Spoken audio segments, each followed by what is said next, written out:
Welcome back to another UFC fight prediction video. In this video, I'll be predicting the main card fights for UFC Fight Night on ESPN Plus, Thompson versus Pettis. So without further ado, let's get to our first fight on the main card. So in our first fight on the main card, we have in the women's flyweight division, Barber versus JJ Aldrich. So you got two young fighters facing off against one another. You got the 26-year-old Aldrich versus the 20-year-old Barber. So some pretty young fighters in this weight class, and really in any weight class. Yeah, any weight class they are young by any standards, especially Barber. And a lot of talent on both of them, and both of them are far from their best. Like, if you look at the average when fighters reach their prime, they both are far off their prime. But as far as how they match up youth aside, Aldrich is the more experienced. She's the better striker, but Barber is the more well-rounded.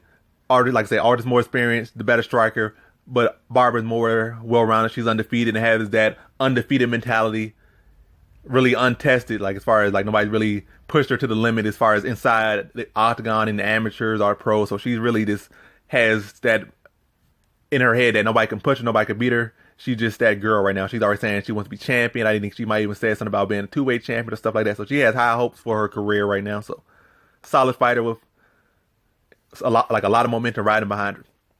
But again, let's get to how they match up. Like I said, Aldrich is the striker, and Barber can wrestle and she can strike. Like, Aldrich does have grappling, but everybody at this level has grappling, so it's nothing special to really have some grappling. But Barber has grappling, I would say. So Barber will mix in her takedowns, she will strike, and she blends the arts better, whereas Aldrich is more so she's either striking or maybe grappling just for points here and there or defensively.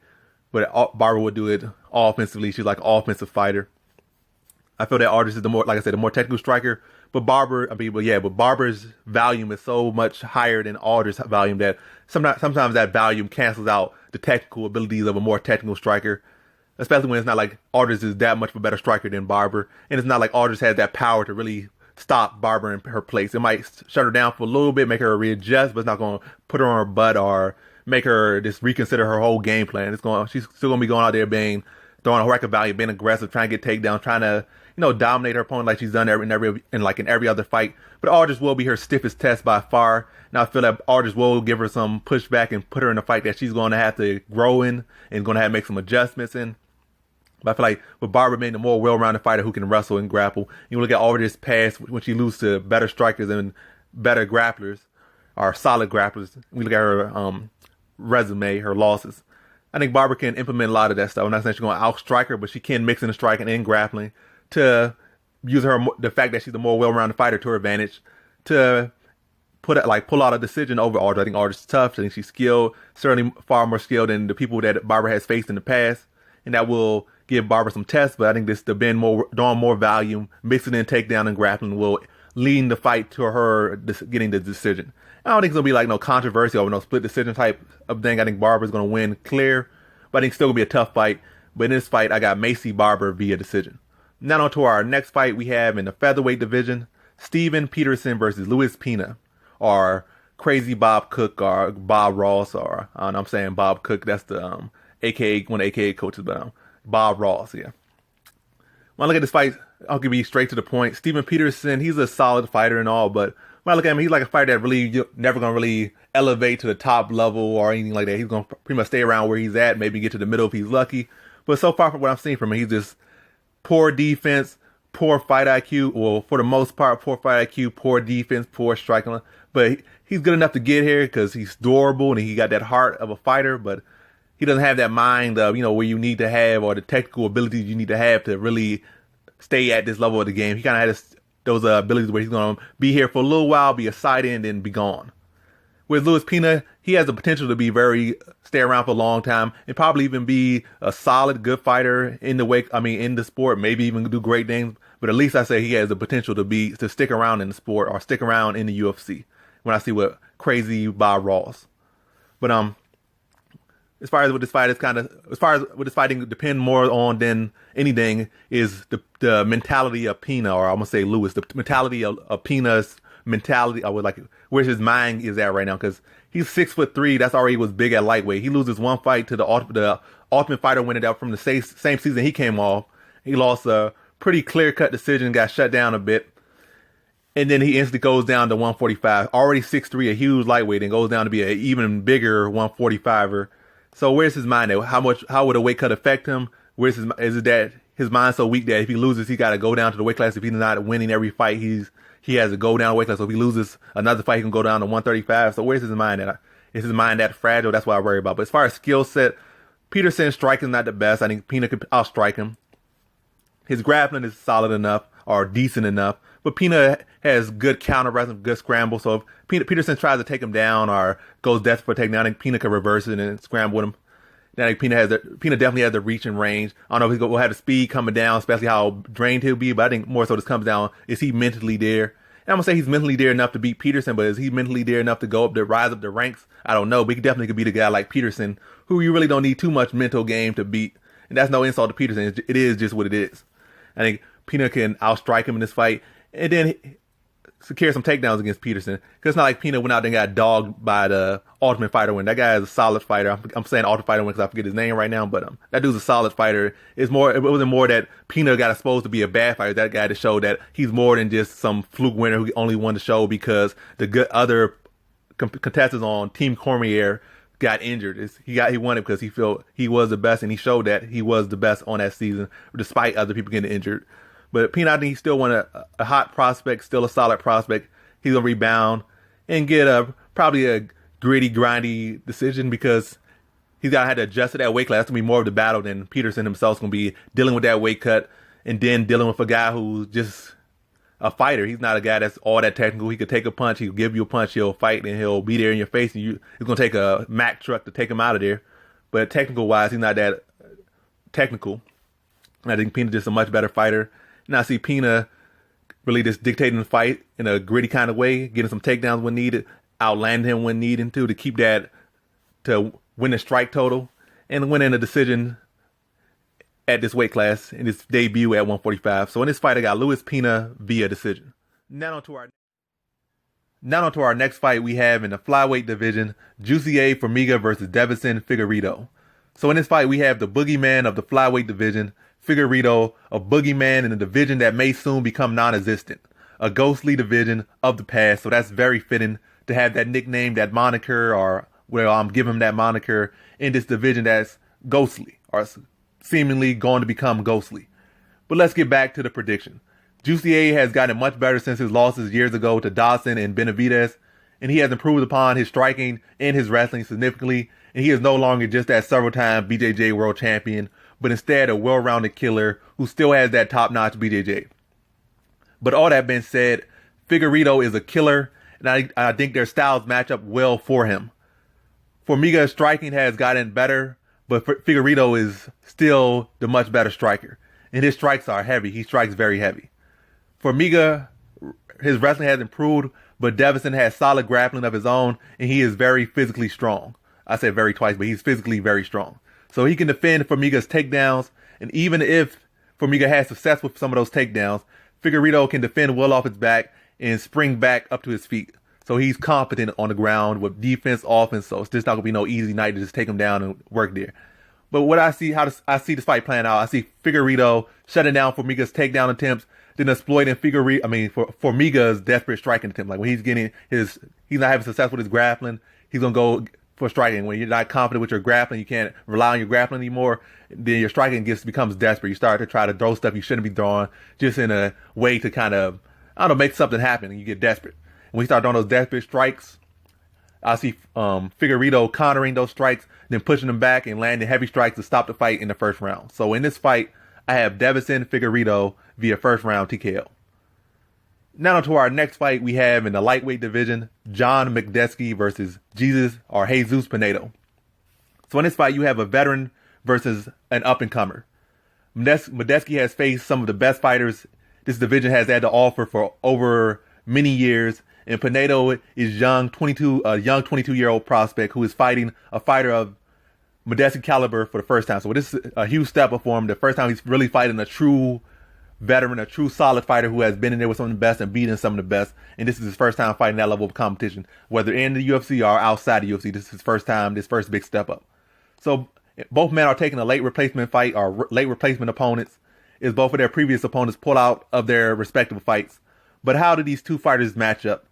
Makdessi is the much better striker, and his resume shows that, and he is the much more skilled and experienced fighter. Pindeo might have a grappling advantage, but who has he fought? No one of note, and his striking looks about average at best. Pindeo's advantages, or his real advantage, lies in his youth. Being only 22, he is taller than Makdessi, and if he can use that height. In his grappling, if he can find success with that grappling. But all that being said, I just think this fight is coming a little bit too soon for the young prospect in Pindeo. I don't think he really is on Makdessi's level right now. I don't think his takedown offense is good enough to find consistent success with takedowns against Makdessi in this fight. His striking definitely isn't on Makdessi level. And yeah, he is the taller fighter, but that's nothing new for Makdessi. He is always fighting the shorter fighter, and he has always had to face tall fighters who are much more skilled than Pindeo is. And he has been victorious in a lot of those fights. Makdessi may not be tall and lanky, but he can control distance very well. He knows when he's in range for strikes and when his opponents are in range for their strikes. And he can slip in and out, land his strikes, and not be hit. That's why his striking accuracy and striking defense is so high, and why he's been able to stick around for so long and beat who he has beaten. Makdessi showed in the Peterson fight that he can absolutely butcher a solid boxer in Peterson. And he showed in the Trujillo fight that he can nullify a solid powerhouse fighter with a respectable wrestling. So he stopped Trujillo, who has a wrestling background, who's very strong, very powerful. Only allowed him to get one takedown. I think he stopped him in the second round with strikes. So he showed that he can handle his own in that fight. I think he even got one takedown against Trujillo. And Trujillo is no slouch either. But so I see in this fight, Makdessi dictating where the fight takes place and just picking apart the young fighter and giving him some schooling. Giving him that veteran experience and giving him that rub and that experience that he'll need in the future if he wants to continue in the sport. But I just see a schooling in this fight. So in this fight, I have John Makdessi via decision. Now on to our co-main event, we have an interesting matchup in the heavyweight division. We have Curtis Blaydes versus Justin Willis. So you have two of the young guns at heavyweight facing off against one another. Willis is undefeated in the UFC, but just now fighting the top heavyweights in his last outing, a win over veteran Mark Hunt. Blaydes has had a handful of fights against top opponents, which saw him go on a win streak that included dominant victories over Olenek, Hunt, and Overeem. And those wins saw him looking like the future of the division until a rematch with Ngannou ended all those talks for the moment, when Ngannou stopped him even quicker in the rematch than he did in their first fight. But now, backstories aside, how do these two match up? Blaydes is the wrestler and Willis is the striker. But this being MMA in the present day, that is not all of who these fighters are. Blaydes has been working to improve his striking.